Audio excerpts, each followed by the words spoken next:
आज पुण्यात आहात, काय प्रयोजन आहे? तुम्ही रायगडला देखील जाणार आहात, कशा पद्धतीने दौरा असणार आहे? राज्याभिषेक सोहळ्यासाठी रायगडावरती चाललो आहे। दरवर्षीच मी तिथं दर्शनासाठी जातो आहे। फक्त यावेळेस ते तब्येत खराब नसल्यामुळं मुक्काम टाकत आम्ही जातो तिकडं। या महाराष्ट्रातल्या आणि देशातल्या सगळ्या जनतेला राज्याभिषेक सोहळा उद्या आहे, परंतु आजच सगळ्यांना शुभेच्छा देतो आणि तुम्हालाही सगळ्या बांधवांना आजच शुभेच्छा देतो। देशमुखांचे कुटुंबीय देखील आले होते, काय नेमकी चर्चा झाली, काय म्हणणं कुठपर्यंत आलंय सगळं आणि सरकारकडून काय सांगितलं जातं या सगळ्या प्रकरणाच्या संदर्भात? नाही, देशमुख कुटुंबाची माझी काही चर्चा झालेली नाही, कारण ते पण रायगडाला चाललेत दर्शनासाठी, म्हणून आता एक 2-3 मिनिटाची भेट झाली आणि ते रायगडाकडे पुढे निघालेत। एकूणच त्या विषयात काय प्रगती झाली आहे तपासाची, सगळ्या गोष्टींची माहीत नाही। पटेल सर, तुम्ही आज पुण्यात आलात, आपल्याला इथलं हुंडाबळीचं केस तुम्ही मध्यंतरी सांत्वनपर भेट पण दिलेली, पण आता या निमित्तानं एक पूर्ण समाजातनं किमान ह्या पट्ट्यात तरी एक जनजागृती होताना दिसते। हुंडा द्यायचा नाही, घ्यायचा नाही, चांगल्या बैठका पार पडतात, आपणही आज इकडे बैठक घेत आहेत, तर काय पुढे कसं जावं समाजाने या सगळ्या गोष्टी? नाही, सगळ्यात महत्त्वाचं की आमची बैठकच नाही आहे, बैठक नाही आहे चर्चेसाठी। फक्त काय पोरं असतील तरी या म्हणून सांगितलेलं होतं, कारण मी आज मुक्कामी पुण्यात राहतोय, तर तुम्ही चर्चेसाठी या। परंतु आता काही जणांनी ते दिले टाकून त्या सोशल मीडियाला मोगमच बैठक हे ना असं आहे, कारण बैठक अशी होत नाही, ती प्रचंड मोठी असते, पण ती चर्चा आहे। ठीक आहे, पोरं उत्साही त्याने टाकलं आहे, परंतु तुम्ही जो विषय घेतला तो खरंच महत्त्वाचा आहे की लोकांनी मनं बदलिले पाहिजेत। हुंड्यामुळं अनेक आपल्याला ज्या सवयी लागल्यात फुकट घ्यायचं, त्या बंद होणं खरंच खूप गरजेचं आहे। समाजहिताच्या गोष्टी सगळ्यांनी करणं गरजेचं। पण काय होतं बरं का, हे मोठ्याल्या श्रीमंत लोकांकडून हे गरिबाकडे येतं। सगळ्यात महत्त्वाचा प्रॉब्लेम तेव्हासुद्धा आहे, श्रीमंतांनी सुद्धा समजून घेतलं पाहिजे आपण लग्न कसे करायचं। काय असतं, खेड्यापाड्यातले गोरगरीब लोक ज्यावेळेस श्रीमंताच्या लग्नाला येतात, मोठ्या राजकीय नेते अमके तमके त्यात बरेच आले, त्यांचा तो व्यासपीठ बघून, त्यांचा तो लवाजमा बघून खेड्यातला गरीब आलेला माणूससुद्धा मग त्याला ते बघून गेलं की त्याला वाटतं ते दारूगोळा किती उडीला, ते मंडप कसा होता, जेव्हा मग आपल्या लेकीचं आपण तसंच करायचं। एक ते माणसाच्या मनावरती ते कोरलं जातं। खोटी प्रतिष्ठेत जगू नये गोरगरिबांनी, त्यांना आता ते कसले पैसे माहीत नाही आपल्याला। आपण चांगल्या विचारानं ही करून आपण आपल्या ऐपतीप्रमाणेच करू, आणि ही हुंड्याचं ना परिवर्तन व्यवसायात केलं पाहिजे। दोघांचा काय खर्च होतो ना मंडपला, त्याला ट्रॅव्हल गाड्या लावायला, ट्रका जीपा टेम्पो लावायला, ते खर्च काढायचा, 5-50 जण इकडचे तिकडचे जमवायचे आणि ते व्यवसायाला पैसे द्यायचे। ही एक नवीन चांगला उपक्रम होईल। कमीत कमी तो सुशिक्षित बेकार म्हणून तरी हिंडणार नाही, लग्न झाल्याच्या नंतर तुझीच मुलगी सुखात राहील। म्हणजे मुलीकडच्याने द्यायचे पैसे म्हणत नाही मी, दोघांनी सुद्धा, मुलाच्या बापाने पण आणि मुलींच्या पण, दोघांनी लग्नाचा खर्च काढायचा आणि त्याला व्यवसाय टाकून द्यायचा। हे मात्र 100% सगळ्यांनी याच्यात परिवर्तन केलं पाहिजे। परंतु हे काय, आता श्रीमंताने सुद्धा मनावर घेणं खूप गरजेचं आहे। आपल्या इकडे हल्ली जे प्री वेडिंग असतं, नंतर शाही लॉन सगळा तो तामझाम, त्याच्यामुळे ते कुठेतरी अनुकरण होतं। म्हणजे कर्ज काढून बाप मुलीचं लग्न करतो, तुकडं विकून वगैरे, नंतर पुन्हा हुंड्यासाठी ते सगळं पुढं वाढतं। हे तुम्ही समाज धोरण म्हणून समाजाने पुढं कसं जावं या सगळ्या केसमध्ये सांगा? खरंच सांगतो मी की मी ते मागंही सांगितलं, आजही सांगतो की आपण उगाच खोटं ढोंग करण्यात काहीच मजा नाही। लोकांचा पैसा कसा आहे कसा नाही आपल्याला माहीत नाही आहे, ते कसे उडवतात, परंतु आपल्या हाल असे होतात की मुलीच्या कर्जाचा डोंगर इतका होतो, मग आधी शेती आपल्याला पिकत नाही पावसामुळं, कर्ज भरपूर होतं, आणि लग्नाचं कर्ज, मग एक तर आत्महत्या करतात किंवा मग जमीन विकावं लागते। म्हणून आपण साध्यातच करायचं, जसं की 5-50 लोक बोलवायचे आणि मी सांगितलं की बाबा व्यवसायाकडे जर भर दिला, हे निमित्त होऊन जाईल, हुंड्याचं निमित्त होईल, पण दोघांचा पैसा मिळून व्यवसाय टाकला तर ते नवीन परिवर्तन होईल। पोरं कमायला लागतील, 2 रुपये त्यांच्या खिशात येतील, त्यांची मुलगी सुखात राहील, मुलगाही राहील। उगा आपण 1000-2000 बिगर कामाचे ते बोलितो, 4-5 हजार जमत येत लागणार ते, म्हणा बरं सगळ्यांना 1000 रुपये द्या म्हणून लग्नाला येणार, एक लग्नाला यायचं नाही, एक लग्नाला येणार नाही, एक, कारण हे नको आहे, असं नको करायला असं। कारण आता ते वैष्णवीताईचं बघितलं की ते आता मला वाटतं कुठली परत बातमी आली, परभणी का लातूरची बातमी आली आत्ता पुन्हा, हे थांबवायचं असेल तर लोकांनीच आता शहाणं होणं गरजेचं आहे. आरक्षणाचा प्रश्न आता कुठेही उठताना दिसत नाहीये. प्रश्न सुटला असं मानलं जातं मराठा आरक्षणाचा. प्रश्न सुटला कारण कुठेही बोलताना कुठे दिसत नाही. कारण या थांबा ना, 29 ऑगस्ट येऊ द्या. काय तुम्हाला दिसेल. काय नियोजन काय नियोजन काय? तोच मुहूर्त का म्हणला? तोच प्रश्न पडलाय की 29 तारीखच का निवडली? 29 ऑगस्टला 2 वर्ष पूर्ण होते आंदोलनाला. गोदापट्ट्यात ज्यावेळेस आंदोलन उभं राहिलं ते 29 ऑगस्ट 2023ला उभा केलं होतं. आता किती वर्ष करायचं आणखी?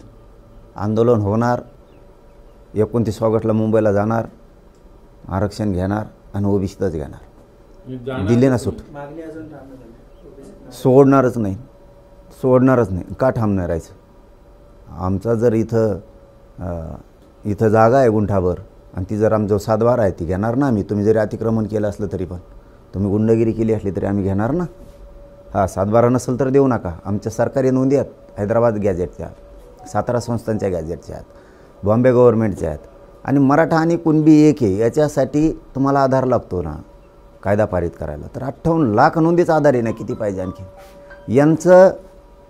यांना आम्ही 29 ऑगस्टला ठेप्याला आणणार आहेत. बघूयात देवेंद्र फडणवीसांच्या मनात जातीवाद आहे का नाही, मराठा द्वेष आहे की नाही, मराठ्यांचा ते अपमान करत नाहीत असं म्हणतात ना. लक्षात येईल ना आम्हाला त्याच्या आत ते मराठ्यांना आरक्षण देतात की नाही देत. मराठा आणि कुणबी एक आहे, तो कायदा पारित करतात का नाही, JR काढतात का नाही दिसल. महाराष्ट्रातल्या सगळ्या केसेस वापस घेऊ म्हणले होते सरसकट, तेही घेतात का नाही दिसल आम्हाला. सगळ्या सोयरीची अंमलबजावणी करतात की नाहीत दिसल. त्यांच्याही भाजपमधल्या कार्यकर्त्याला, आमदार मंत्र्यांना नाही दिसल. नेमका मराठ्यांचा द्वेष कोण करतोय? मी जे बाजू लावून धरली ती खरी आहे का देवेंद्र फडणवीस देत नाही हे खरं आहे का खोटं त्यांनाच समक्ष दिसेल ना. आता दिला वेळ, आता म्हणजे त्यांना आता मे, जून, जुलै, ऑगस्ट जवळपास 4 महिने वेळ. या वेळेत ते करतायत का नाहीत? महाराष्ट्रातलाही मराठा समाज बघतोय. कारण आम्ही सांगितलं आहे त्यांना, निवेदन पण आता आम्ही दिलं आहे आमच्या जालन्याच्या कलेक्टर महोदयांच्या मार्फत सरकारलासुद्धा परवानगीसाठी पण. आणि आम्ही 29 ऑगस्टला येतो आहे म्हणून उघडं पडणं खूप गरजेचं आहे. जे देवेंद्र फडणवीसच्याबद्दलची काही जणांची जी भावना आहे ती उघडी पडणं खूप गरजेचं आहे. की लोकांना वाटतं आहे ना देतील ते, त्यांना वेळ दिला पाहिजे. आता 2 वर्ष तर दिला, आता पुन्हा वेळ दिला आहे आणि ते उघडे पाडणार आहेत आता देवेंद्र फडणवीस. मराठ्यांविषयी त्यांना किती द्वेष आहे, मराठ्यांविषयी किती चीड आहे, किती आकाशानं मराठ्यांबरोबर ते राज्यातल्या गरिबांबरोबर वागतात हे आता उघडं पडणार आहे त्यांच्याच पक्षातल्या मराठ्यांच्या कार्यकर्त्यांसमोर, पदाधिकाऱ्यांसमोर. त्यांनी जर मराठा आणि कुणबी एक आहे हा जर JR नाही काढला ते उघडे पडले.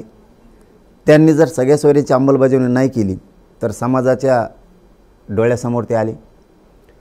त्यांनी मराठवाड्याचं गॅजेट नाही लागू केलं तर लोकांच्या नजरेसमोर ते येणार आहेत की हे जाणून बुजूनच देत नाही आहे म्हणून. केसेसचा विषय आणि ते इतके जातीवादानं आणि जातीय द्वेषानं बरबटलेले आहेत ना. मराठा आरक्षणासाठी आत्महत्या केलेल्या कुटुंबाला त्या बलिदानाचे पैसेसुद्धा रोखलेत त्यांनी आणि नोकऱ्या पण रोखल्यात त्यांच्या. म्हणजे इतकं नीचपणाचं काम त्यांच्या हातून व्हायला लागलं आहे. त्यामुळे आता लोकांच्याही लक्षात येणं खूप गरजेचं आहे. कळलं ना, समाजालाही कळलं 29 ऑगस्टला मराठ्यांच्या पोराला त्रास दिला जातो आहे का मुंबईत, रस्त्यानं त्रास दिला जातो आहे का, हाय का नाही द्वेषी, मराठ्यांविषयी आकाश मराठ्यांचा अपमान करतोय हे दिसेल ना मराठा समाजाला. पुन्हा एकदा असा मोर्चा किंवा उपोषणाचा इशारा आहे का सरकारला? स्वरूप काय असणार? 29 तुम्ही बघा ना. 29 तारखेला जाहीर केले तुम्ही, पण तुमचं मग इथून तुम्ही डायरेक्ट मुंबईत जाणार की मागच्या सारखं जसं नाही, डायरेक्ट मुंबईत गेलं होतं तसं? जाणार. डायरेक्ट मुंबईत जाणार कारण गेल्या वेळेस खूप दिवस लागले जायला, खूप दिवस लागले. डायरेक्ट मुंबई. पुन्हा आणि ते तर थांबायलाच लागतं लोकांच्या लेकरांना. प्रत्येक पुढारीमध्ये येतात काहीतरी आश्वासन देतात. नाही नाही, आता आश्वासन फाश्वासन नसतं. काय असतं बघा, लई मुद्दाम त्यांनी आपल्याला आडमुठ समजू नये. मुद्दाम म्हणतो आम्ही, आपण नाही येत, आपण वेळ दिला पण आम्हाला वेळच देत नाहीत. आता मुंबईतून वेळ दिला ना, झाले 1.5 वर्ष. आता आहे का बोलायला जागा? आता मराठी कसं काय ऐकतील आणि मी कसं काय ऐकल? आता मुंबईतून माघारी जा किंवा अर्ध्यातून माघारी जा म्हणायला चान्स नाही. त्याचे कारण येतं. पहिलं कारण आहे मराठा आणि कुणबी एक आहे, महाराष्ट्रातल्या सगळ्या मराठा समाजाला सांगतो, मराठा आणि कुणबी एक ही जार काढण्यासाठी गिरीश महाजन साहेब म्हणले होते आधार लागतो. 58 लाख नोंदीचा अहवाल त्यांच्या समितीने सरकारला दिलाय. म्हणजे आता तुम्ही मराठा आणि कुणबी एक हे महाराष्ट्रातला ह्यो अध्यादेश काढायला नाही म्हणू शकत नाहीत. म्हणून मराठ्यांना हुशार करतो, ते आपल्याला आता वापस नाही पाठवू शकत.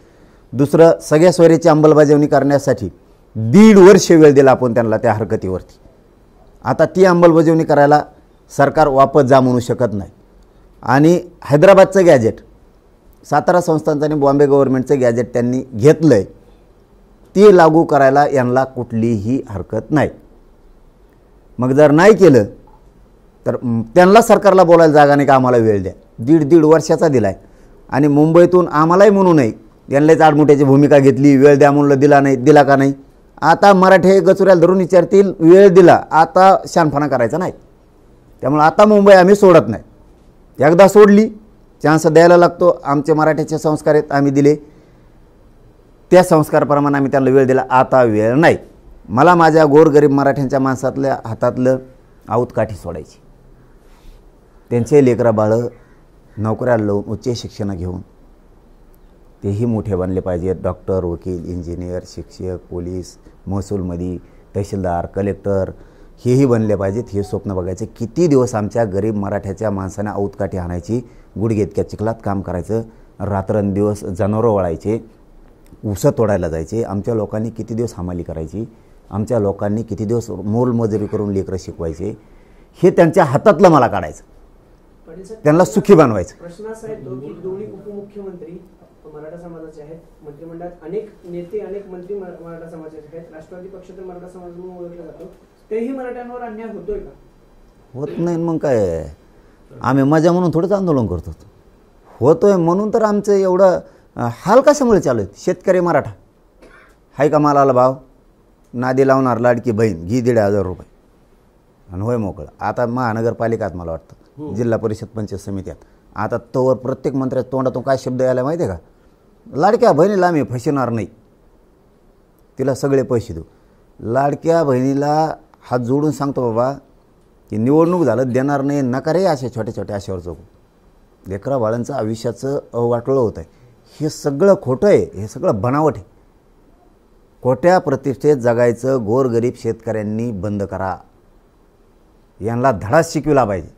आता खरं तर तुम्ही लोकसभा विधानसभेत तुमची मी सरळ माघार घेतली, तुम्ही सांगितलं तुम्ही कुणालाच पाठिंबा देणार नाही. पण आता ह्या निवडणुकीत तुम्ही सरकारसमोर काही आंदोलन जाहीर केले, या इलेक्शन मध्ये तुमची काय भूमिका असेल? नाही, ते काय आमचं काही नाही, काही ते ठरलेलं नाही तसं. आणि आमच्या डोक्यात राजकारण नाही. खरंच सांगतो, त्याविषयी सांगितलं होतं, नाही समीकरण जुळलं आम्ही मागं सरकारलो. समाज हरू द्यायचा नाही, हे माझ्या पुढचं महत्त्वाचा उद्देश होता. वेळेवर समाज ठरवतो काय करायचं, कोणाला पाडायचं ते पाडायचं म्हणल्यावर. पण नाही दिलं तर सरकारचे हलवणार, हे मात्र तेवढंच करा. आम्ही मात्र कायदेशीर शांततेत मुंबईत जाऊन बसणार आणि 29ला जाणार. तुमचं आंदोलन तुम्ही जाहीर केले 29ला, महापालिका निवडणूक त्यानंतर आहेत, तुम्हाला आरक्षण नाही दिलं सरकारने, तुम्ही म्हणता तसं, तर मग तुमची भूमिका आहे सर? पुढं काय होऊ शकतं, मी समाजाला विचारल्याशिवाय काय करत नाही. विचारलं नाही म्हणून तुम्हाला शब्द देत नाही. 2 वर्षापासून मीडियाचे बांधव बघतात, मी समाजाला विचारल्याशिवाय काय करत नाही. त्याच्यामुळे त्यांना विचारलं नाही म्हणून मी एकटा स्टेटमेंट करणार नाही. ते वेळेवरती होईल काय व्हायचं, पण मी मुंबई सोडित नाही. तुम्ही आंदोलनाला बसला की समोरून पण आंदोलनातून प्रत्युत्तर मिळतंय. तुम्ही आता 29 तारखेला सांगताय, तिथं पण तयारी सुरू आहे की तुमच्या समोर मुंबईत देखील तसंच प्रकारचं आंदोलन. काय असतं भैया, ही रूढ पाडू नये. देवेंद्र फडणवीस साहेबांनी ही रूढ पाडू नये. अरे बाबा, सगळ्या दुनियाला माहिती आहे, सगळ्या दुनिया नाही, ते तसल्यावर नाही बोलत मी ते गिनीत नाही कोणाला, आणि मी विरोधक मानत नाही, मानन त्याशी बघल. पण काय असतं, देवेंद्र फडणवीस साहेबांनी ही गोष्ट घडून आणू नये. या राज्यात खूप राज्य चांगलं चाललेलं आहे. सत्तेच्या हवसापोटी कोणत्याही टोकाला राज्य सरकारनं उतरलं नाही पाहिजे. कोणत्याही टोकाला तुम्ही आज त्यांना आमच्या विरोधात उतरणार, उद्याच्याला हेच आमचे मराठी हाताखाली धरणार, त्यांचं आंदोलन असलं की त्यांना उतरणार. हे होऊ शकतं, ध्यानात ठेवा तुम्ही. इतके चालबाज पहिल्यांदी भाजपने असले नेते बघितले, पहिल्यांदी इतके चालबाज काव्यबाज हे पहिल्यांदा बघितले की तो समाज बोलायला लागला की इकडचा समाज त्यांच्यावर चढायचा. आणि तो बोलावं लागला का इकडचा चढायचा. आता त्यांचं आंदोलन सुरू झालं की मराठ्यांना उतरितेन किंवा मुस्लिम दलितांना उतरितेन. ही यांची चाल आहे. दलित एखादी मागणी करायला लागला की दुसऱ्याला त्यांच्या अंगावर ही करणार, सोडणार. मुस्लिम एखादा करायला लागला की त्याला सोडणार. आता मराठ्यांचं आंदोलन सुरू आहे तर आता यांच्या अंगावर घालतात. आणि ते जे आंदोलन करते त्यांचा आमचा काय संबंध आहे? आम्ही कधी धनगराला दुखिलं? एखाद्या शब्दाने बोललो? गावखेड्यात आपलं प्रेमाचं नातं आहे. सरकारच जाती भांडण. आणि मग कोण लावतंय? कोण लावतंय? आणि मग दुसरं कोणी? दुसरं हाय कोण? एवढं काय लगी राज्यावर संकट येऊन कोसळले. जे जातीवाद करते त्यालाच मंत्री करते. जे जाती जाती दंगली घडून आणणारे त्यालाच पुन्हा मंत्री करायचं. हे कोण करतंय? हे कोण करतंय? हिंदू मुस्लिम चालू. अरे हे लयच विचित्र आहेत राव. हे कोणाला कोणाच्या अंगावर घालते मेळ लागणार नाही. तुमच्यासुद्धा कुठे लावून एखादी बार शपथ सांगतो आम्ही. हे लयच दर्जाच हीन आहे हो. दर्जाच हीन आहे. काय करायचं आणि काय जातीवाद करणारा माणसाला ते जवळ करते. आणि मराठ्याच्या विरोधात इतकं आम्ही एक सांगितलं की ते तिसरंच करणार. हे महाराष्ट्रात मराठ्यांनी बघितलं आहे. आता देवेंद्र फडणवीस कसं करतायत म्हणून आम्ही उलटं सांगितलं की ते उलटं करणार. मराठी म्हणले की ते नको त्यालाच करणार. आता जे काय मंत्री एक तास मंत्री केले चांगलं फेकून दिलं तर मागं पुन्हा आणलं. मग जे जातीत दंगली करतो त्याला पुढं घालतात. जे जातीवाद करतो त्याला पुन्हा पुढं घालतात. ठरवून आणलंय म्हणजे. आणि मग काय बिना ठरवून आहे काय? मग काय इकडे काय जनावर सांभाळायला कोण नव्हतं म्हणून त्याला आणले 6 महिन्यांनी. यान त्याला सालगडी पळून गेला होय म्हणून तो आणलाय. उद्देश काय सरकारचे? दंगली. दुसरं काय? दंगली करायच्या मराठ्यात आणि त्यांच्यात दंगल घडवायची. पण आम्ही ते स्वप्न यशस्वी नाही होऊ देणार फडणवीस साहेब. काही काळजी करू नका तुम्ही. आम्ही गावखेड्यातले ओबीसींना माहिती आहे काय ती, मराठ्यांनाही माहिती आहे आम्हाला काय एकमेकासाठी करायला लागतं. नेते मात्र मी सोडत नाही भाऊ. नेत्यासाठी कोणत्याच ओबीसीला राग येता कामा नाहीत. आणि मराठ्यांनासुद्धा आपल्या नेत्यासाठी राग यायची काय गरज नाही. आपलं कुणीच नाही, फक्त वाद लावून देणार. अहो धनगराचं खरंच सांगतो पुन्हा पुन्हा की आमचं आणि त्यांचं काहीच नाही कवाच. आणि आरक्षणाचा तो विषयच नाही. त्यांचं आरक्षण लई लांब आहे तिकडं. त्यांचा वेगळा प्रवर्ग आहे. तरी पण त्यांना पुढं घातलं आहे. उद्या त्याला त्यांनी मागितल्यावर मराठ्यांनी त्यांना विरोधच करायचा का? मग आता मग हीच रोड पाडायची का आता? नाही, त्यांचं असं म्हणणं आहे या सगळ्याच्या मध्ये जर मराठा समाज ओबीसी मध्ये आला तर ओबीसी समाज 19% आरक्षण आहे. म्हणजे बसमध्ये ऑलरेडी जागा नाही तिथं आणखीन गर्दी होईल, आमच्यावर अन्याय होईल म्हणून विरोध आहे असं त्यांचं म्हणणं आहे. बस तर बघून द्या ना मला. वर्ग द्यावा, द्यायला आरक्षणाला विरोध नाही पण वेगळा द्यावा. अहो दादा बस मोकळी. बस मोकळी, फक्त दारं लावून घेतले ते येवल्यावल्यानी. आमचं म्हणणं उघडून बघू दे. तू टांगड्याला म्हणून बसला त्याच्यावर. हां आम्हाला उघडून दार तर उघडून बघून देणार आज मोकळं आहे का नाही. सगळं एकटंच झोपत आहे त्याच्यात कामाधामाचं. कोणत्या ओबीसी चांगलं झालं मग? आणि चला सांगा कोणचं ओबीसी प्रशासनात आहे? शासनात कोणी कोणी तेली लोहार सुतार ढोवार कोणी कोणी प्रशासनात? सोनार कुंभार राजपूत एकच जातीने ओबीसी आरक्षण आणलंय. काही काडी कुठं आहे? कोण आहेत मग? दाखवा मला. धोबी नावी कोण आहे? दाखवा ना मग. दाखवा ना मला. 450 जाती सांगताना आम्ही नेता आहे म्हणतात. त्यांना काय मिळालं? एखाद बार जिल्हा परिषदला उभा केला का? त्याला लगेच म्हणजे तू बारीक जाते तू नको आमची जरा मोठी आहे आम्ही उभा राहतो. ती पडक मागं कोणी दाखवा ना. प्रशासनात दाखवा. चला फुकट नीतिगिरी करायची आणि मी ओबीसीचं म्हणून सांगायचं आणि गरिबाचं पूर्ण वाटोळं करून बसायचं. ओबीसींना शहाणं व्हावं. आपल्यात हे वाद लावून देणार आहेत आणि दंगली घडीणारा त्यांनी आणलाय. पटेल साहेब गेली 2 वर्ष तुम्ही आंदोलन करताय. सातत्याने एक दुसरी बाजू सांगितली जाते की तुमची मागणी ही घटनेला धरून नाही म्हणून सरकारला देता येत नाही आणि तुम्ही हट्टाग्रही भूमिका सोडत नाही म्हणून ते मराठा आणि कुणबी एक आहे कुठे सिद्ध करता येत नाही म्हणून ही सगळ्या अडचणी आहेत. कायदेशीर नाही असं कशावर म्हणताय? आमचा एक भाऊ आरक्षणात आहे कुणबी म्हणून आणि दुसरा भाऊ नाही. तुम्ही अशी कसं का वागणूक देताय? त्याचा व्यवसाय काय? शेती. आमचा व्यवसाय काय? शेती. आम्हाला कसं काय दिलं जात नाही? बरं आमचे किती पुरावे पाहिजेत आता तुम्हाला? आत्तापर्यंत मला सांगा ओबीसीतली कोणची जात पुराव्याने आरक्षणात घातली? कोणचीच नाही. सर्वे करून मंडल कमिशननं घातली. आमचे पुरावे आहेत ना 200 वर्षापूर्वीचे कुणबीचे. आता सिद्ध केलं आहे का नाही आम्ही? कुणबी आणि मराठा एक आहे. तुम्ही म्हणलात आधी की नाही तुम्हाला घालता येत नाही आधार असल्याशिवाय. आता 58 लाख नोंदी सापडल्यात का नाही याचं उत्तर सरकारनं द्या. मग आम्ही कायदेशीर कसं काय नाहीत आणि तुम्ही कायदेशीर कसं काय आहेत मग? याला उत्तर त्यांचं म्हणजे ज्यांच्या नोंदी सापडतात त्यांना आम्ही देतोय की ऑलरेडी सर्टिफिकेट. अरे बाबा एकच आहेत ना आम्ही, मग बाकी ओबीसीचे सर्टिफिकेट सापडले का? त्यांचं व्यवसायाच्या आधारावरती तुम्ही ज्यावेळेस आरक्षण लागू केलं त्यावेळेस मराठ्यांचा व्यवसाय शेती आहे. मग शेतीवर आधारित तुम्ही बाकीच्यांना दिलं, आमच्या एका भावाला दिले आणि एकाला दिलं नाही. बागवानाला कशामुळे दिलं? शेती करतो म्हणून. मग आम्ही का वाटगे आणतो की इकडं? समुद्र आहे का आमच्या तिकडं? आमच्या इकडे शेती नाही का? माळी समाजाला कशामुळे दिले? शेती करतो म्हणून.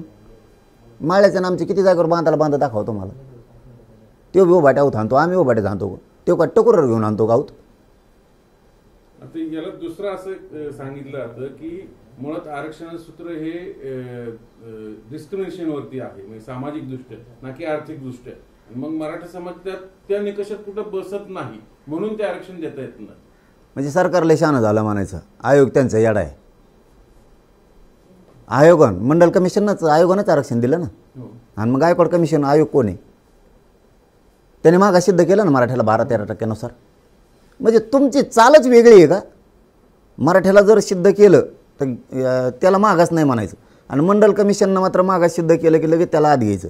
ही सिस्टम आहे का सरकारची? नवीन धोरण आणलं काय? एखादं आखलंय ते आनंदाच्या शिऱ्यासारखं. ते दिवाळीला आनंदाचा शिरा आणला होता मतदान होस तर. हा कुंकड गेला का ते शिरा सापडा ना. ते भुंगे खाल्लेलं डाळला दिसाना. आता तेलं नाही ते वंगण असल्यामुळे होतं पांढरं काही दिसणार. म्हणजे तशी चाले की म्हणजे आम्ही मागास सिद्ध असून सुद्धा तुम्ही आम्हाला ओबीसी प्रवर्गात घेत नाहीत आणि नसणारे घेतले. आत्ता 1 वर्षापूर्वी 16 जाती घेतल्या. का मागास सिद्ध केल्या होत्या? कोण आयोग होता? हे पटत नाही का? म्हणजे तुम्हाला तुम्ही म्हणता गर्दी होती एसटीत गर्दी होती. ते 15 जण चालतात तुम्हाला आणि आम्ही एकट्याने काय केलं तुमचं मराठीने? बरं कोणचा मराठा आरक्षणात जायचं राहिला? पहिलाच विदर्भ आहे, खानदेश आहे, अर्धा पश्चिम महाराष्ट्र आहे, कोकणचा सगळा पठार भाग गेला आहे आणि आम्ही मराठवाड्याने काय केलं तुमचं? साधं गणित आहे राव. तुम्ही म्हणता गर्दी होईन गर्दी. हे काय करतं? हे चाबर आहे इकडचं. ते काय करतं हळूच? ते सांगतोय 4-5 कोटी मराठी आता आल्यावर आपल्याला काय रे? असं उलटं सांगायचं. ते खरं सांगा ना ओबीसीला की 70% मराठी आरक्षणात गेलेले आहेत, यायला 10-20% राहिलेत, कशाला ठेवायचे? असं नाही म्हणत ते म्हणतं सगळे आल्यावर कसं होईल? मग ते बिचारं गरीब ओबीसीला काय वाटतं? मला खरं आहे ना 4-5 कोटी मराठी आरक्षणात आल्यावर खाली का राहील? अरे पहिलेच आम्ही त्या आरक्षणात येत. ते थोडे जायचं राहील. आता तो किती विरोध केला तरी हा बघ भाऊ मराठी आरक्षणात गेले तो किती उड्या हान.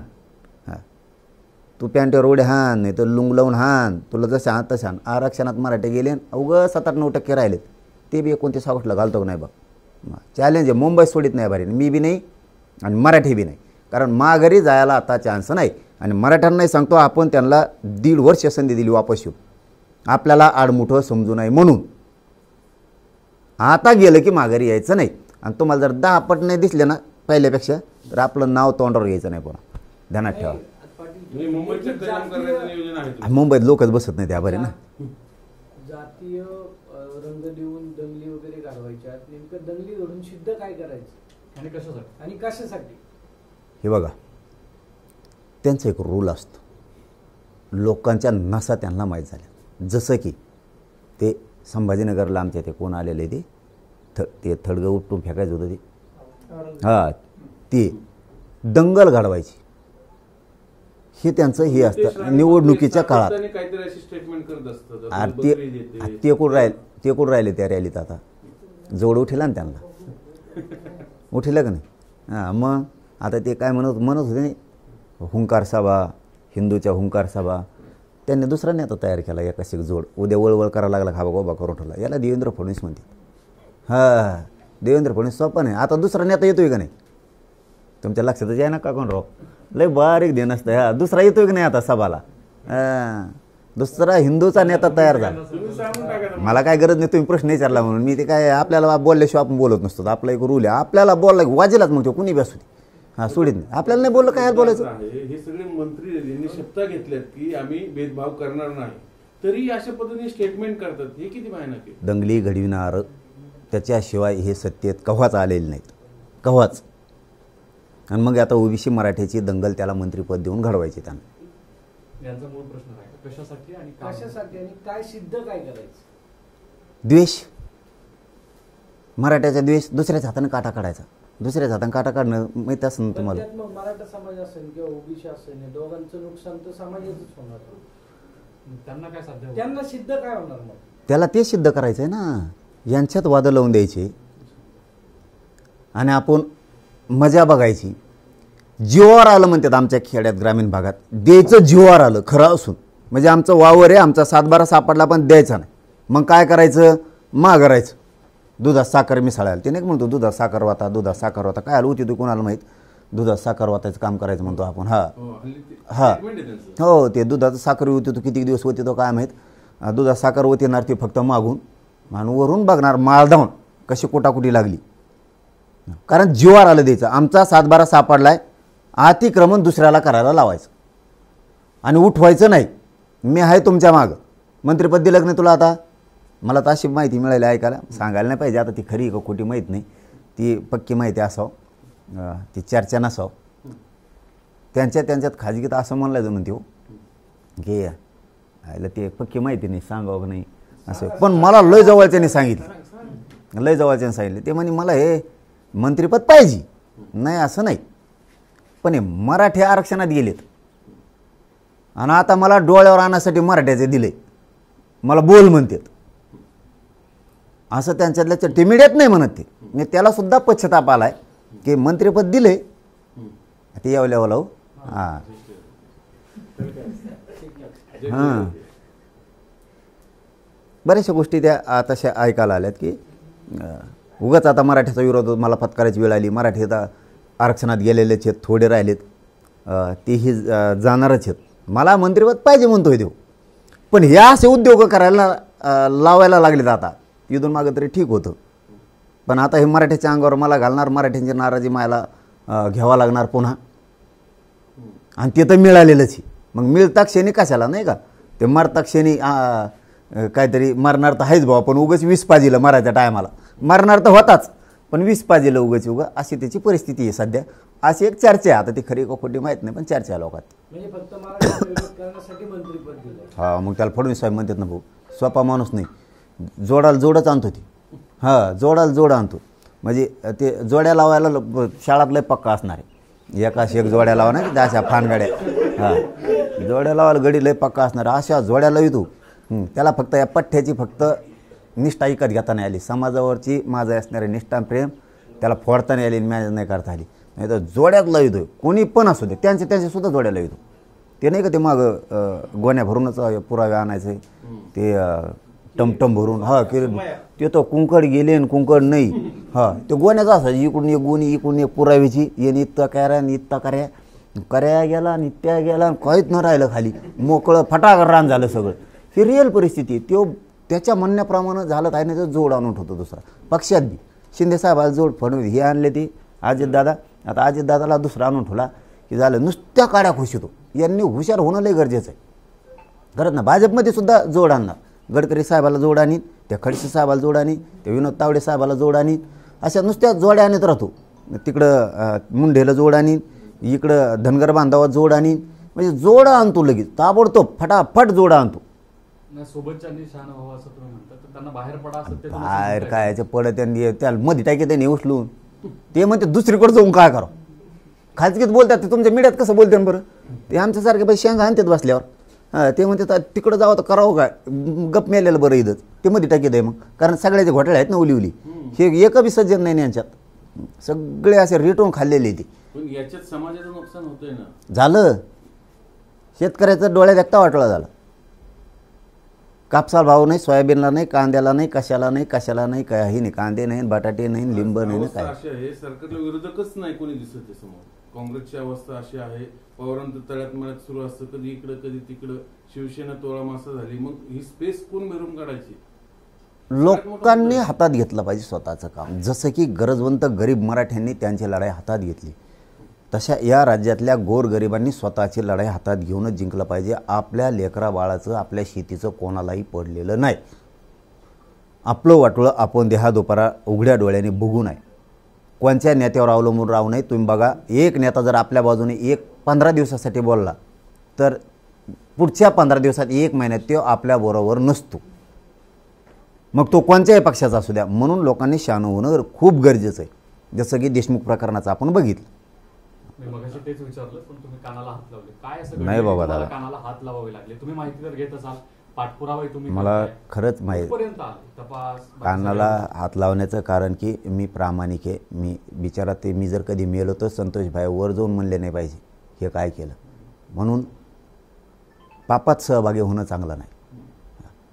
यांनी ते मॅटर जवळपास पूर्ण खल्लास केला आहे. हां, विल्हेवाट लावली त्याच्या वाटायचं याची. सरकारने देवेंद्र फडणवीसने बरोबर डाव साधला त्याचा. सगळेच आरोपी होते तो. तुम्ही साधे बघा, मोटरसायकलवर जर तुमच्या पुण्यातून टेबल सीट चाललं तर दंडच पाडणार त्याला. टेबल सीट म्हणजे चोरी आहे का, डाका आहे का, खून आहे का, बलात्कार आहे का, छेडछाड आहे का? टेबल सीट म्हणजे नसन गाडी म्हणून खेड्यातले पोट्टे आले व टेबल सीट पळाले. त्यांच्या ध्यानात नाही राहत पोलिसाची भीती काय असते. पूर्ण कार्यक्रम केला. आणि काल बी मला वाटलं, मी रात्री दाखवलं मला की रात्री पण ते आलं की आरोपीच्या वकिलानं मोक्यातून दोषमुक्त करा असं म्हणले. तर इकडचे वकील म्हणले जणू की आमची काय हरकत नाही. अरे वा, उलट इकडच्या वकिलांना म्हणलं पाहिजे मोक्यातून दोषमुक्त अजिबात करायचा नाही. कारण खंडणी मागितली, खंडणीतून हत्या झाली, कोणीच बोलत नाही. म्हणजे तिकडचे वकील म्हणतात आरोपीच्या वतीचे की दोषमुक्त करा, आणि इकडचे वकील लावून धरत नाहीत आणि आमची काय हरकत नाही म्हणतात. म्हणजे काय, याचा अर्थ काय होतोय? अवघड आहे. वकील बदलण्याची मागणी कराल का? मी त्या उज्ज्वल निकमच वकील आहेत तिथं. तेच सांगतोय ना. त्यांनी मागणी केली हो. मोका हटवायची. नाही, आरोपीच्या वकिलाने नाही, पण यांनी सहमती दर्शवली का त्याला? आता हरकत सगळ्या नाही मीडियात आले, सांगितलं. मीडियात आले, हरकत नाही या निकमांनी सांगितलंय. मीडियात आले, सरकारी वकील पण तेच आहेत ना. मीडियात आलंय. मी माझ्या तोंडचं कधीच बोलत नाही.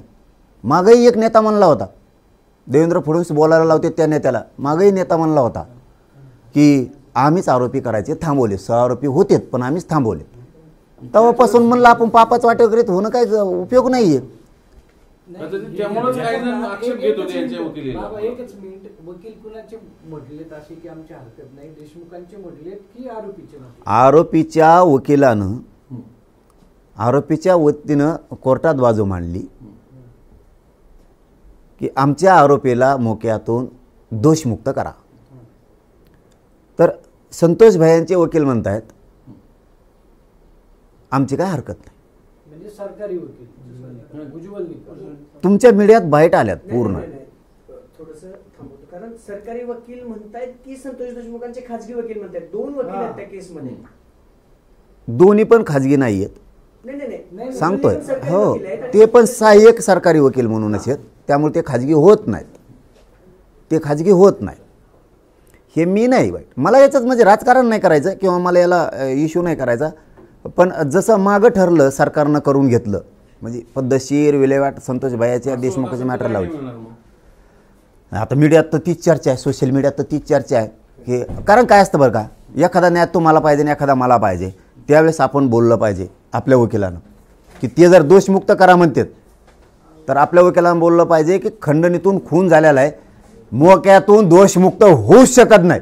तर तुम्ही म्हणता हरकत नाही, सरकारी वकील देशमुखांचे देशमुख कुटुंबियांनी आक्षेप घेतला की नाही? काय माहीत नाही मला. त्याच्यामुळेच मी म्हणलो त्या मॅटरमध्ये आपल्याला जास्त माहिती नाही आहे. मी त्या मॅटरमध्ये ज्या दिवशी ती एक राजकीय नेता देवेंद्र फडणवीस दोषी आहे, त्या राजकीय नेत्याला मी आता इथून पुढे दोष देणार नाही. जे सरकार प्रतिनिधी म्हणून देशमुख कुटुंबाकडे जात होते, इथून पुढे त्यांनाही दोष देणार नाही. देवेंद्र फडणवीसने दबावातून त्यांच्या हातून हे घडून आणलं आहे. आणि ते मीडियात बोलता बोलता बोलून गेले त्या दिवशी 1-2-3 महिन्यापूर्वी की सहआरोपी सगळे होत होते, पण देशमुख कुटुंबाने आम्ही ठरवून सहआरोपी होऊ द्यायचे नाही असं हे मी मान्य करतो असं ते म्हणले. तेव्हापासून मी म्हणलं हे मॅटर यांनी खूप फडणवीसांनी राईट गेम लावला कार्यक्रमाचा, विल्हेवाट लावली. आणि काल पुन्हा तेच स्टेटमेंट पुन्हा आलं. काल परवा मला वाटतं किती तारीखेला होतं ते, मला वाटतं 4 का काय तारखेला होतं बहुतेक मॅटर. त्यांनी सांगून टाकलं आमची काय हरकत नाही म्हणून. हे मग याला मग म्हणायचं काय? मग देशमुख कुटुंबाने ऍक्शन घेतलं की नाही सगळं? ते काहीच माहीत नाही देशमुख कुटुंबाने घेतलाय का मला आता नाही. थोडा वेळ भेटून गेले पाटील. नाही त्या विषयावर काहीच म्हणजे चर्चा. त्यामुळेच तुम्ही कानावर हात ठेवलेत का? तुम्ही हो, त्यांना ते का- मॅटर- तुमची मग 6 आरोपी करायचं नाही म्हणले की मी त्याच दिवशी कानावर हात ठेवलेले की या मॅटरमध्ये जितकं मला प्रामाणिक करायचं तितकं मी ताकदीनं केलं. म्हणून तुम्ही हटलो नाही. कारण आता जर ते सरळ देवेंद्र फडणवीस म्हणायला लागले म्हणजे प्रतिनिधी देवेंद्र फडणवीसच बोलायला लावतात. बोलवतात धनी यागळा आहे मागून येगळ्या काड्याने हाली देत पुढच्या भावल्याला. त्याच्यामुळे त्याला बिचाऱ्याला त्या सरकारी प्रतिनिधीला दोष देऊन आता उपयोग नाही. त्यांनीच सांगितलं ना आम्ही 6 आरोपी करायचे थांबवलेत म्हणून. हां मग लोकांनी बोंबलून काय उपयोगी इथं रात्रंदिवस. भांडायचं कोणासाठी? त्याच्यामुळेच ते विषय त्या दिवसापासून म्हणलं ठीक आहे. आणि काल तर वेगळंच ऐकायला आलं पुन्हा मीडियातच की दोषमुक्त करा म्हणून सांगितलं आणि इकडचे वकील म्हणले हरकत नाही आमची काय हरकत नाही. हे मी म्हणत नाही मीडियात शब्द आहे त्यांचा आमची काय हरकत नाही. उलट अशा ठाम लोकांना विश्वास द्यायला पाहिजे. इकडच्या संतोष भाईच्या वकिलांनी कसल्याही परिस्थितीत मोक्यातून निर्दोष मुक्त होता कामा नाही. इतके पुरावे आहेत असे ठाम बाजू आम्ही सुद्धा मांडणार. ते म्हणतात हरकत नाही. उद्या त्याला काय झाल्यावर जाऊन दे. नाही ते देशमुख कुटुंबाचं मी सांगितलं माझा समाज आणि मी ताकदीनं त्या मॅटरमध्ये लढलो. लागन ते वैर अंगावर घेतलं आणि पुढे भेट नाही घेणार. पण ज्या दिवशी देशमुख कुटुंब म्हणून त्यावेळेसच बघू. सध्या मी त्या मॅटरमध्ये नाही आहे. कारण त्याचं कारण असं की काय तुम्ही याचा 6 आरोपी होऊन देणार नसले आणि असे स्टेटमेंट देणार असले याचा अर्थ काय काय त्या पापात वाटेकरी व्हायचं माहीत असो. ओव्हरऑल तुम्ही सरकारच्या विरोधात सतत तुमच्या प्रश्नांच्यासाठी बोलत आला टीका करत आलात पण यात फडणवीस यांना सतत टार्गेट केल्याची तुमची भाषा दिसते. पवार असतील शिंदे असतील हे मराठा नेते त्यांच्या विरोधात तितकं तीव्रतेने तुम्ही बोलत नाही. फडणवीसांच्या विरोधातच इतकं द्वेषाने बोलण्याचं काय कारण? सरकारमध्ये तर बाकी मराठा मंत्री आहेत उपमुख्यमंत्री आहेत. बोलायचं नसेल तर तुमच्या माध्यमातून फडणवीस साहेबाला सांगतो मराठ्यांचा द्वेष सोडा. नंबर क्रमांक 1 पहिलं इतका द्वेष आणि आकश आहे तुमच्यात ठासून भरलेला फक्त तो दिसत नाही. तुम्ही दातं काढता म्हणजे लोकांना वाटतं ह्यो सज्जन माणूस ह्यो इतका माणूस विचित्र आहे की प्रचंड. त्यामुळं फडणवीस साहेबांनी सगळ्यात अगोदर मराठ्यांचा द्वेष सोडावा आणि जर त्यांच्यात मराठ्याचा द्वेष नसेल तर त्यांनी मराठा आणि कुणबी एक हे JR काढावा. 58 लाख नोंदीचा तुमच्याकडे आधार आहे. 2 सगळ्या सोयरीची अंमलबजावणी करायची. हैदराबाद गॅजेट लागू करायचं. तुम्ही सगळ्या केसेस सरसकट मागे घ्यायच्या शब्द दिलेल्या त्या घ्यायचे. बलिदान गेलेल्या कुटुंबाच्या नोकऱ्या आणि आर्थिक मदत का रोखली. शिंदे समिती काम का करत नाही. 6वा मुद्दा शिंदे समिती काम का करत नाही.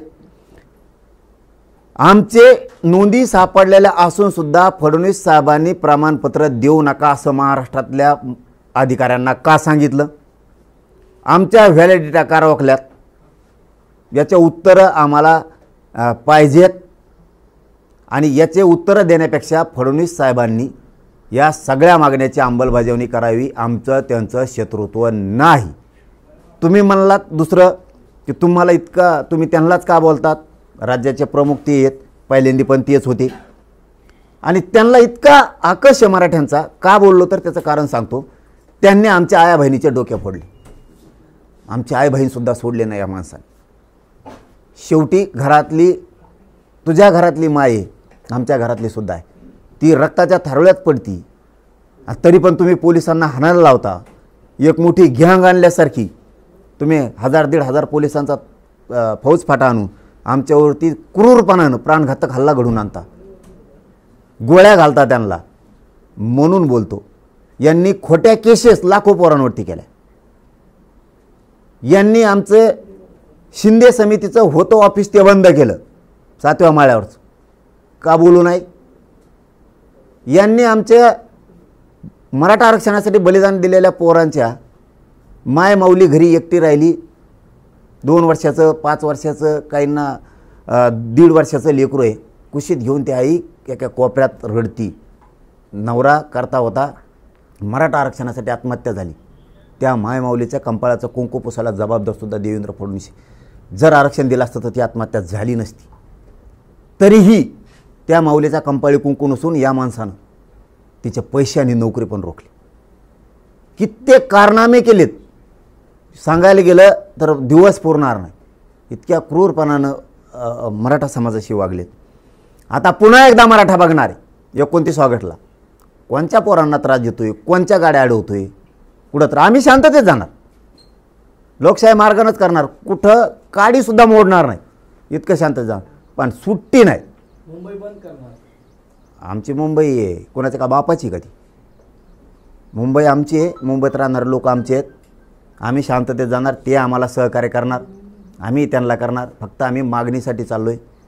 मुंबई आमची आहे, मुंबई शांततेत राहिली पाहिजे, हेही सगळ्या मराठा समाजाला मी सांगितलेलं आहे. आणि पाठीमागच्या वेळेस तुम्ही अनुभवलंसुद्धा. शांततेत गेलोत, शांततेतच आलोत. आतासुद्धा शांततेतच मुंबईत जाणार आम्ही.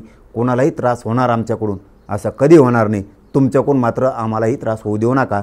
आणि तुमच्या देवेंद्र फडणवीसला सुद्धा सांगा, एकाही माणसाला त्रास द्यायचा नाही. मागच्या वेळेस वाशीपर्यंतच गेले, त्यावेळेस पुढे जाणार आहे. पुढं गेलेले सुद्धा शांततेतच वापस आले.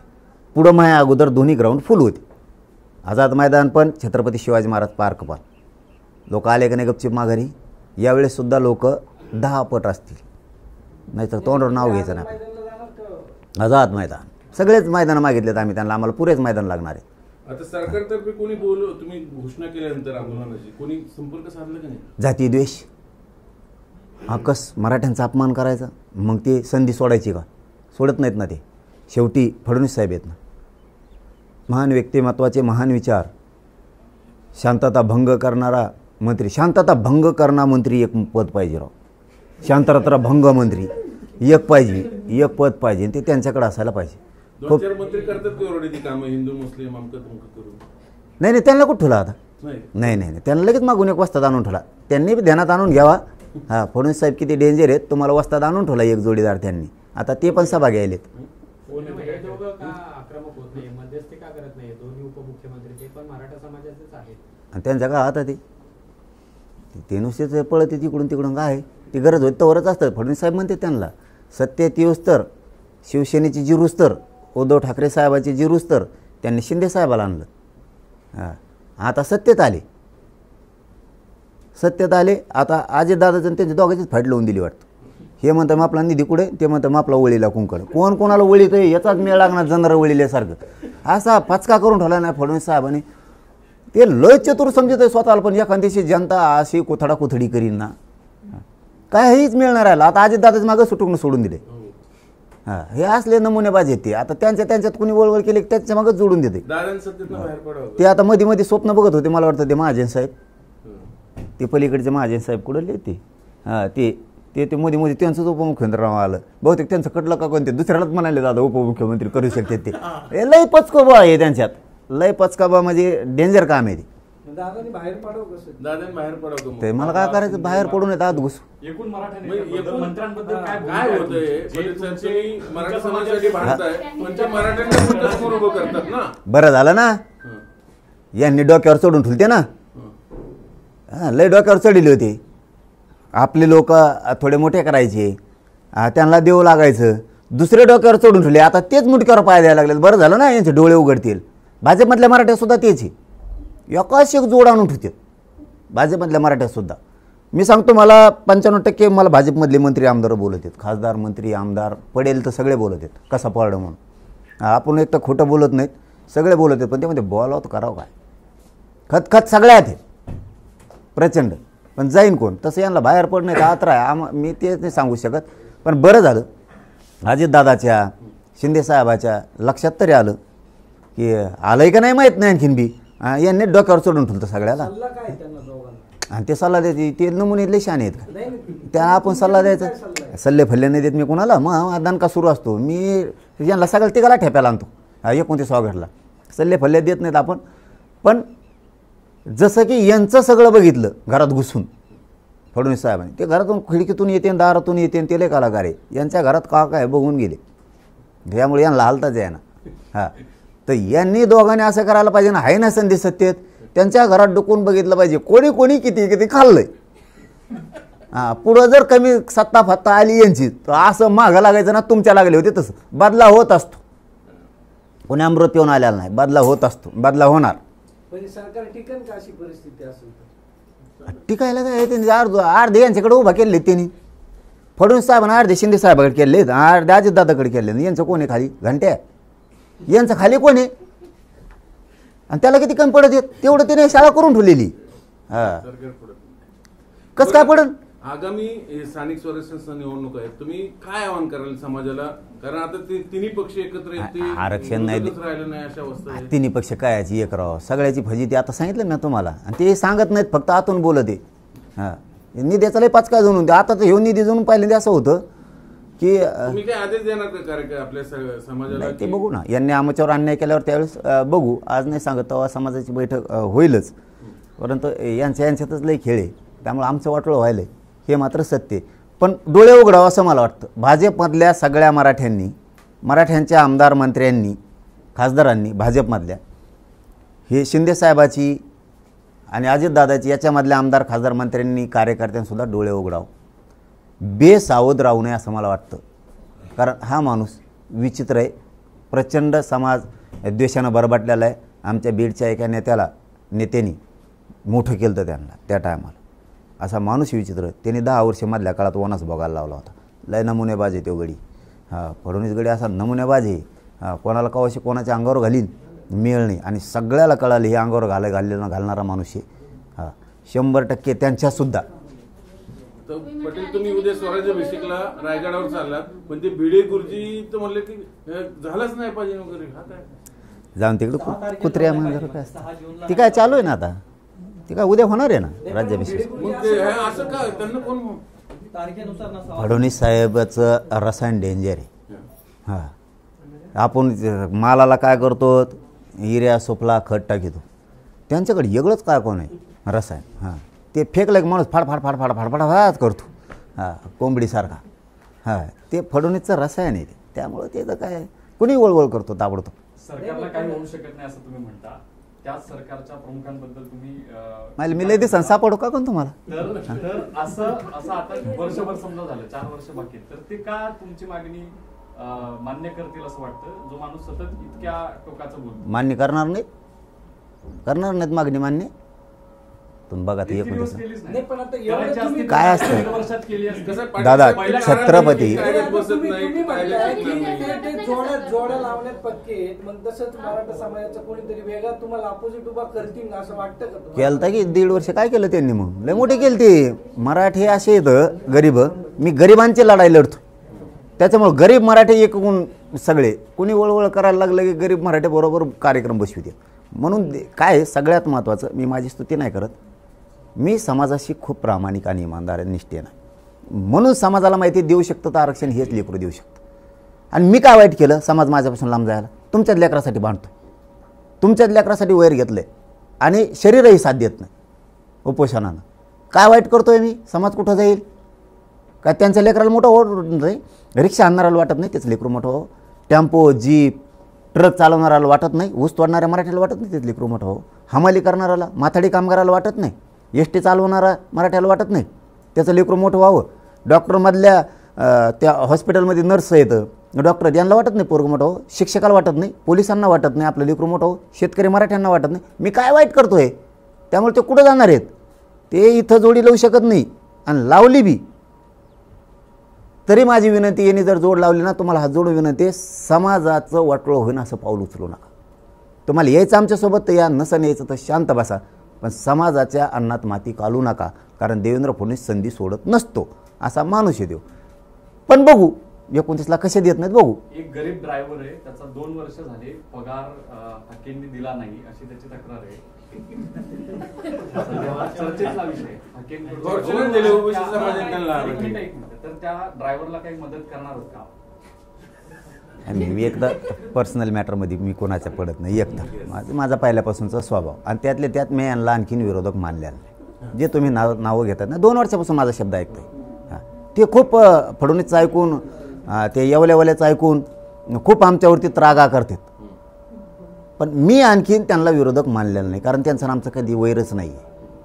नेत्याला मी सोडत नाही. त्यांचे नेते कोणाचेच नसतात ना, धनगराचे आहेत ना, मराठीचे, ते बी दऱ्या खोऱ्यात मेंढ्या संभळीत आहेत. त्यांचं लेकरू मोठं वाटत नाही की एसटी आरक्षणात गेल्यावर कोण मागं तरी? मी तरी म्हणतोय. आणि एकदा शब्द बाहेर गेला की मी ते करतो. त्याच्यामुळे त्यांना विरोधक मानलेलं नाही, त्यामुळे मी त्यांना बोलत नाही. ते बोलतात. पण जेव्हा मानन तेव्हा बघू, मग तेव्हा बघा आपला कचका कसा असतो. आरक्षणाची मागणी करतो ओबीसी मधनं, मान्य आहे, ऑब्व्हियसली तुमची मागणी तुमच्या दृष्टीने जास्त आहे, पण जे आता मध्ये पोलीस भरती झाली त्याच्यामध्ये एससीबीसी पेक्षा ओबीसीचं मेरिट हे हाय होतं. मग काही मुलांचं म्हणणं असेल तर मग आमचं नुकसान होतं, एससीबीसीत असलेलं काय वाईट आहे? आता दोन आहेत ना, कुणबी पण आहे आणि एससीबीसी पण आहे. कुणबीतलं राज्यापासून केंद्रापर्यंत आहे, एससीबीसीचं तुम्हाला राज्यापुरतं आहे. पोरांना जिथं दोन्ही आरक्षण आहे, जिथं जाता येईल तिथं जायचंच आहे. आणि जर काही तोटा झालाच तर 29पर्यंत मी आरक्षण 100% आणणारच आहे. म्हणून मराठ्यांनाही सांगतो, यावेळेस सगळेच बाहेर पडा. शेवट फाईट, अंतिम आरपारची लढाई होणार आहे यावेळेस. अंतिम लढाई. छत्रपती शिवरायसुद्धा वेळोवेळी लढले, त्याच्यामुळे वेळोवेळी आपल्याला आंदोलनं करावं लागणार आहेत. बार बार मुंबईला काय असं कधी म्हणायचं नाही. 3 महिने मला वेळ द्या आजपासून 29 ऑगस्टपर्यंत. 100 पिढ्याचं मराठ्यांचं कल्याण होतं आहे आरक्षणामुळं. आणि बाकीच्या लोकांनी ज्याला यायचं आहे त्यांनी 15-20 दिवसासाठी मुंबईत यायचं आहे तयारीने. ज्यांना यायचं नाही त्यांनी फक्त 2च दिवस आम्हाला वाटा लावायला आणि तुम्ही तुमचे वापस या. सगळा वर्ग मात्र बाहेर पडा. नाही पाटील, विषय असा आहे की ज्यावेळेस पंजाबच्या शेतकऱ्यांनी दिल्लीत आंदोलन केलं होतं, ते आंदोलन 3-4 महिने चालले, ते भाजप सरकारने मोडीत काढण्याचा प्रयत्न केला. आता तुमचं आंदोलन सुरू झालं, अशी भीती वाटते का तुम्हाला ते मोडीत काढतील? मोडीत का काढीन आम्ही नाही का, मग ते जाऊन द्या ना, उगाच चालतो मग दिमाग लगेच हे होतो ताबडतोब. मी शांत आहे. देवेंद्र फडणवीस साहेबांनी ताबडतोब डोकं लावावं, आपल्या संग नाद करायचा नाही. हो, आपण प्रामाणिक आहे. तुम्ही माझे शत्रू नाही, वैरी नाही. तुम्ही दिलेले आश्वासनं तुमच्या सरकारने पुरे करायचे 29 ऑगस्टला. त्याच्या आत तुम्हाला तारीख दिली आम्ही त्याच्यावरती निवेदनावरती. 28 का जुलै 29 जुलैच्या आत सगळ्या मागण्या मान्य करा. आम्ही गुलाल घेऊन येतो मुंबईला. नाही, पण हे सरकार आल्यापासून म्हणजे आता हे सरकार येऊन 4 ते 5 महिने झाले. या सरकारचे मुख्यमंत्री असतील किंवा दोन्ही उपमुख्यमंत्री असतील, त्यांच्याशी तुमच्या संदर्भात चर्चा झाली आहे? शिष्टमंडळ भेटले, तुम्ही त्यांची भेट घेतली आहे का? काही चर्चा झाल्यात की? असं टाईम नाही ना, त्यांना टाईम नाही ना. ते बिझी असतात. थायलंडला जाय, ह्या इकडं जाय, तिकडं जाय, कुंकड काय बघायला जातात. कोणाचं इंग्लंड अमके तमके हॉलंड असे जातात. ते कुंकड काय बघून येते तिथं बघायचं होतं, तिकडं लांब जाऊन बघत येत वाटतं. ते टाईम नाही. त्या गरीबाशी शेतकऱ्याशी काम तुमची भेट झाली का? म्हणजे बोलणं होणार नाही दादा. टाईम बिझी नाही. तिकीट वाटायची आहेत. आता लाडक्या बहिणीला खोटं बोलून पुन्हा मतदान घ्यायचं, हे गडबडीत असते ते कवा पण. त्यामुळे ते कधी वेळ देत नाहीत. मराठ्यांचा इतका द्वेष आहे त्यांना प्रचंड. किती वेळ मागितली? मग मागतच नसतो. वेळ दिली नाही, मागितली मागतच नसतो. यायचं तुला ये. मी कोणत्या मंत्र्या संघ ते मित्रत्व नाही करीत. सरकार संघ नाही. इथं आंदोलन सुरू आहे, तुला यायचं आहे का? बळच मागं पळायचं काय त्यांचे? आणि त्यांचं मागं पळून तुमच्या मात प्रश्न मिटत असतो. ते तर म्हणतात गाठला उलचे गोड बोललं ना मंत्र्यासंघ, तरी ते म्हणतोय घंटाभर बसल्या आला काचाट्यात फुटायचं मागं दिसतोय. मी घंटाभर शेंगा आणतो ना, असे घोडे लावतो. नंतर ते म्हणतात नाही राव, हे नाही फुटत. नाही रिअल आहे. मी प्रामाणिक आहे माझ्या समाजाशी. त्याच्यामुळं आरक्षण घेणार. फक्त मराठ्यांचा किती द्वेष आहे हे मराठ्यांच्या लक्षात येणार आहे. यावेळेस फडणवीस किती द्वेष करतो हे मराठ्यांच्या लक्षात येणार. त्यांना यायला तिकडं काय झालं? त्यांच्याजवळ काही इमान नाही का? काय नाही. बाकीकडे हिंडायला जमत त्यांना. कुंकडं जातात बिगर कामाचं. जिकडं नाही तिकडं इमान घेऊन जाते, हेलिकॉप्टर घेऊन जाते. त्यांना येऊन गोरगरीब जनतेशी चर्चा करतात. आमचा पैसे नाही निघत मिळाला. आम्ही कोणी आहोत? काय असेल पडल्यावर? कारण तब्येत तुमची साथ नाही. तुम्ही मागेच म्हणले आता उपोषण बस, आंदोलनाचं स्वरूप आम्ही वेगळं ठेवू. मी समाजाला जे सांगतो ते करतो. त्याच्यामुळं मी 2 रथ घेऊन यायलो. एक विजय रथ आणि एक अंत्ययात्रेचा रथ. दोन्हीपैकी एक वापस जाणार. देवेंद्र फडणवीस ठरवायचं काय करायचं. आणि मी समाजाला सांगितलं की मी आता वापस येणार नाही. एक संधी तुमच्या सगळ्याच्या साक्षीनं दिली होती. आपल्याला आडमुठं म्हणून नाही, वेळ देत नाहीत म्हणून आपण त्यांना वेळ दिली होती. 1.5 वर्ष झालं वेळ दिलेली. आता तुम्ही बी मी बी मुंबई सोडायची नाही. चलो, धन्यवाद.